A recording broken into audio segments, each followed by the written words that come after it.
Hello everyone, आज के इस वीडियो में हम पढ़ने वाले हैं क्लास 12 फिजिक्स का पहला चैप्टर जो है विद्युत आवेश तथा क्षेत्र, जिसका बहुत ही इम्पोर्टेंट क्वेश्चन जो है विद्युत बल रेखाएं किसे कहते हैं, इसका परिभाषा क्या होता है, अब विद्युत बल रेखाओं की विशेषताएं क्या होती हैं, आज के इस वीडियो में हम समझेंगे।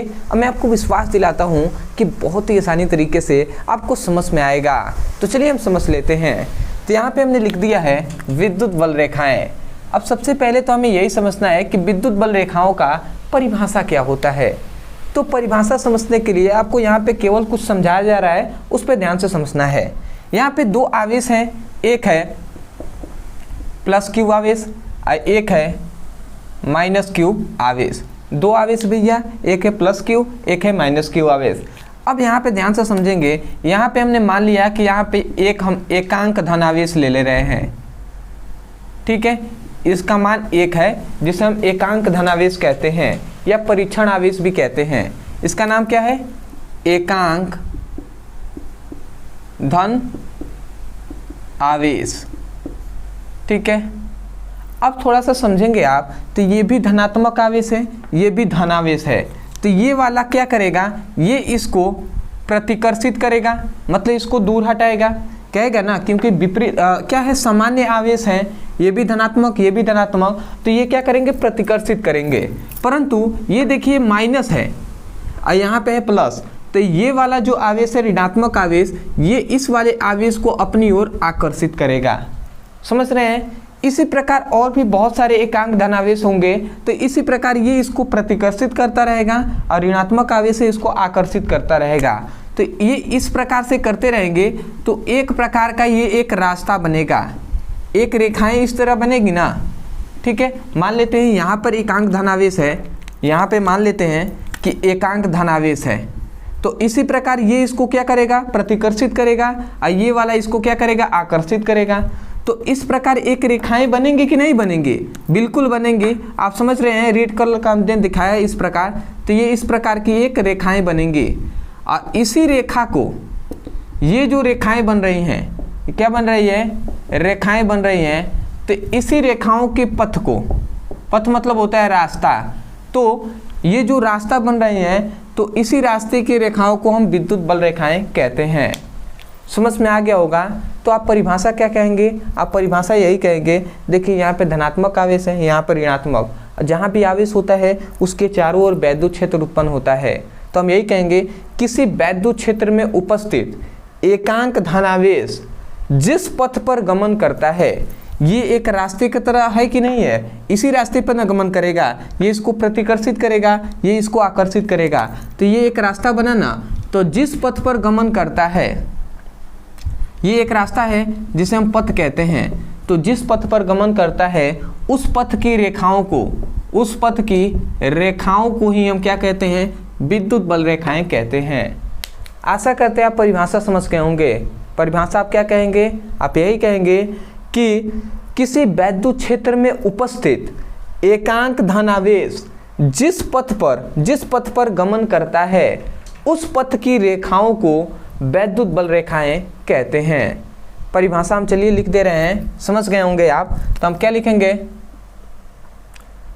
विद्युत क्षेत्र में उपस्थित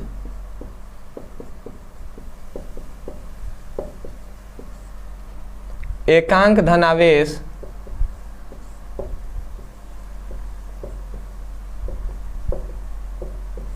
जिस पथ पर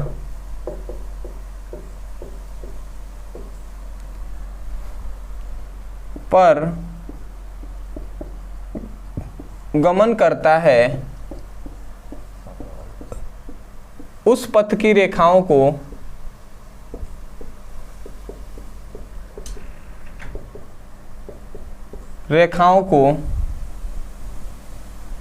विद्युत बल रेखाएं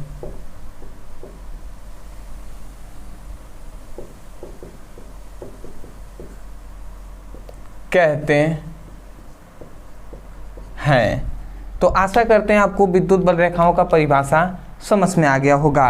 अदरवाइज यदि आपको फिगर बनाना है विद्युत बल रेखाओं का तो इस प्रकार नहीं बनाएंगे, थोड़ा सा मैं समझाने के लिए इस तरीके से बनाया था। आप सिंपल वे में ऐसे बना लेंगे विद्युत बल रेखाओं का परिभाषा जो फिगर है, यहाँ पे प्लस क्यू, यहाँ पे माइनस क्यू और यहाँ पे आप लिख लेंगे एकांक धनावेश।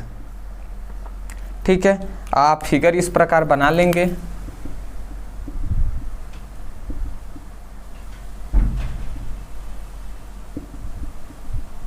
इस तरीके से आप फिगर को बना लीजिएगा। ठीक है, परिभाषा लिखने के बाद अब आता है भैया विद्युत बल रेखाओं की विशेषताएं, जो आपके लिए मोस्ट इंपॉर्टेंट है, क्योंकि परिभाषा ना पूछकर आपसे विद्युत बल रेखाओं की विशेषताएं या गुण या लक्षण कहकर आपसे पूछ लिया जाता है, तो उसको भी हम देख लेते हैं। तो यहाँ पे हम देखेंगे विद्युत बल रेखाओं की विशेषताएं। विद्युत बल रेखाओं की विशेषताएं। अब ध्यान से याद रखेंगे, विशेषताएं कहें या लक्षण कहें या गुण कहें, उससे आपको कंफ्यूज नहीं होना है। तो सबसे पहला इसका गुण याद रखेंगे या विशेषताएं याद रखेंगे कि जो विद्युत बल रेखाएं होती हैं वो खुला वक्र बनाती हैं। विद्युत बल रेखाएं खुला वक्र बनाती हैं। सबसे पहली बात, विद्युत बल रेखाएं क्या बनाती हैं? खुला वक्र बनाती हैं। दूसरा, विद्युत बल रेखाएं जो होती हैं वो लंबवत आकर्षण या प्रतिकर्षण करती हैं। ये जो विद्युत बल रेखाएं हैं ना, वो एक दूसरे को लंबवत या तो आकर्षण करेंगी या प्रतिकर्षित करेंगी। ठीक है, तो यहाँ पे लिख लेंगे विद्युत बल रेखाएं, या हम सिंपल में लिख दे रहे हैं ये रेखाएं, ये मतलब विद्युत बल रेखाएं, ये रेखाएं लंबवत आकर्षण या प्रतिकर्षण करती हैं। ठीक है, दो बात आपने समझ लिया कि विद्युत बल रेखाएं लंबवत आकर्षण या प्रतिकर्षण करती हैं। अब ऐसे ही यहाँ पे बहुत सारे विद्युत बल रेखाएं निकल रही होंगे ना, यहाँ पे बहुत सारे विद्युत बल रेखाएं निकल रहे होंगे।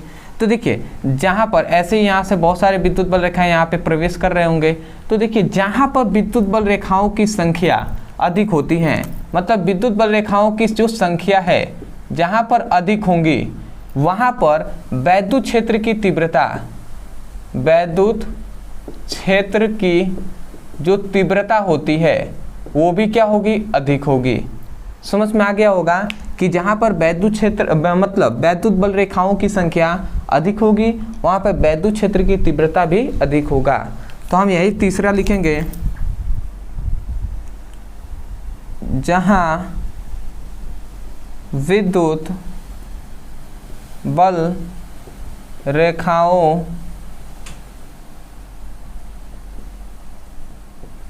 की संख्या अधिक होती है,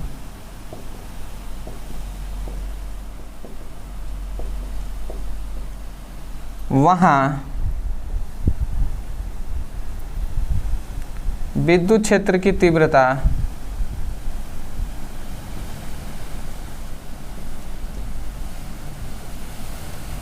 अधिक होती है।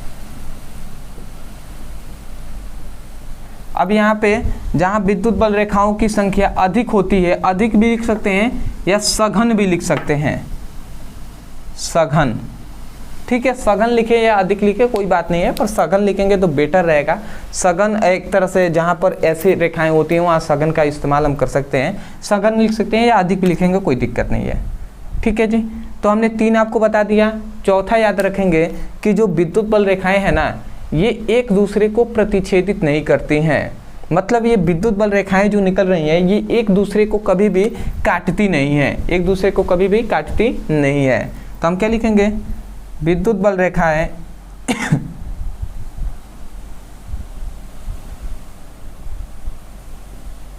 एक दूसरे को क्या करती हैं? प्रतिच्छेदित नहीं करती हैं। ठीक है जी, तो आशा करते हैं कि आपको ये जो 4 हमने विशेषताएं बताए हैं ये आपको समझ में आ गया होगा। तो ये हुआ इसका परिभाषा, फिगर और जो क्या है इसकी विशेषताएं। आशा करते हैं आपको समझ में आ गया होगा। इसको आप तैयार करके ही जाइएगा क्योंकि मोस्ट इम्पॉर्टेंट है। अदरवाइज यदि आपको समझ में आया है तो हमें कमेंट सेक्शन में ज़रूर बताइएगा कि वास्तव में आपको ये वीडियो कैसा लगा। और यदि आप भी सीरियस होकर पढ़ाई करना चाहते हैं और आप चाहते हैं कि क्लास 12th में आपको अच्छे नंबर से पास हो जाए, आप सभी न्यूमेरिकल पढ़ना चाहते हैं, आप सभी इंपॉर्टेंट क्वेश्चन पढ़ना चाहते हैं, चाहे वो फिजिक्स का हो, केमिस्ट्री का हो, ठीक है, तो आप जाइए, हमारा मेन चैनल है जो है ब्रदर सर, तो उस पर जाइए, वहाँ पर प्लेलिस्ट आपको मिल जाएगा क्लास 12th फिजिक्स का। तो वहाँ से जाकर आप फिजिक्स और केमिस्ट्री का बेसिक से सभी इंपॉर्टेंट क्वेश्चन को चैप्टर वाइज पढ़ सकते हैं, सभी न्यूमेरिकल को पढ़ सकते हैं, क्योंकि हम वहाँ पे सीरियस होकर पढ़ाई करा रहे हैं। और इस चैनल पे भी हम सभी इंपॉर्टेंट क्वेश्चन को पढ़ा रहे हैं, क्योंकि यहाँ से भी कुछ स्टूडेंट जो ऐसे हैं जो हमें नहीं जानते हैं, वो हमसे जुड़े और हमारे मेन चैनल से जाकर जुड़े और वहाँ से आप अच्छे से पढ़ाई करें कि अच्छे नंबर से वो अपने बोर्ड एग्जाम में अच्छे नंबर से पास हो सके। तो इतनी बात हो गया। दूसरी बात, बहुत से ऐसे स्टूडेंट हैं जो मैसेज कर रहे थे कि सर आप फिजिक्स का नोट्स कब अवेलेबल करा रहे हैं। तो मैं आपको बता दूं कि फिजिक्स के नोट्स के लिए बहुत से ऐसे स्टूडेंट हैं जो मांग रहे थे। तो आपको मैं बता दूं क्लास 12 फिजिक्स का नोट्स आपका कंप्लीट हो गया है विथ माय हैंड राइटिंग। मैंने अपने खुद से क्लास 12 फिजिक्स के 14 चैप्टरों का नोट्स बना दिया है। यदि आप लेना चाहें तो आपको दिखाई दे रहा होगा, तो बहुत ही कम रुपए में आपको टोटल 14 चैप्टर का हिंदी मीडियम में नोट्स दिया जा रहा है। तो आपको लेना है तो नीचे दिए गए नंबर पर मैसेज करके आप उनसे नोट्स भी मांग सकते हैं। आप केवल लिख दीजिएगा क्लास 12 फिजिक्स का नोट्स चाहिए, तो आपको दे दिया जाएगा। ठीक है, और कितना है 69 रुपये, ओनली 69 रुपये में आपको पूरे नोट्स दिया जा रहा है। तो आप चाहें तो उसका लेकर उसका फिंगरप्रिंट आप क्या कर सकते हैं, प्रिंट आउट आप निकलवा सकते हैं और वहाँ से भी पढ़ाई कर सकते हैं। आशा करते हैं आप समझ के होंगे। तो चलिए दोस्तों, आज के लिए इतना ही। मिलते हैं एक बेहतरीन टॉपिक के साथ, तब तक के लिए धन्यवाद। जय हिंद, जय भारत।